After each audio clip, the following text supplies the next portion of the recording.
Imagine some of us are undergoing serious challenges as we respond to the medical and financial impact of COVID-19 among our family and friends. Others of us may be less seriously impacted, and we might just be feeling the tedium and constraints of social distancing. However we experience these days, Easter is always a joyous and special holiday, the most solemn and significant feast in the calendar year of the church. So much of our Easter experience revolves around sharing a meal. Sitting in my room on Fordham's Rose Hill campus on the edge of the Belmont neighborhood, I miss the bustling crowds as friends greet each other on Arthur Avenue shopping for their Easter dinner.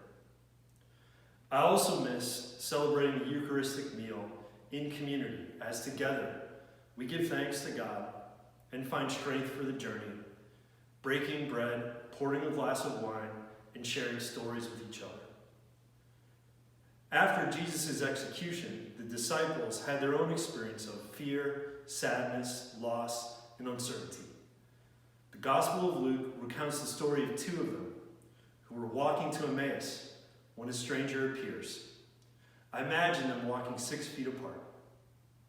The stranger listens to them with compassion and care as the two describe how their hopes were dashed since they thought that Jesus would be the one, the Messiah, sent to save them and their people. Just as the stranger is about to take leave, they plead with him to stay longer and walk with them farther. Then they break bread and they share a meal. And the stranger then mysteriously vanishes from their midst.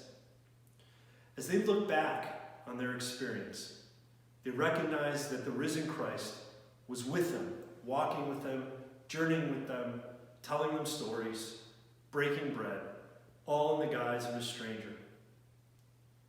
This is an extraordinary Easter story, the intimate sharing of a meal in which the disciples realized that their hope was not in vain, because God has raised Jesus from the dead and brings light out of darkness, life from death, and good from evil.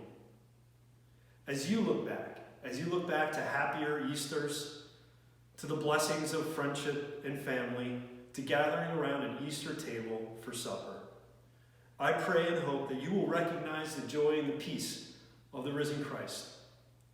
This hope does not disappoint. It is founded on love, love which is stronger than even death itself. I look forward as well.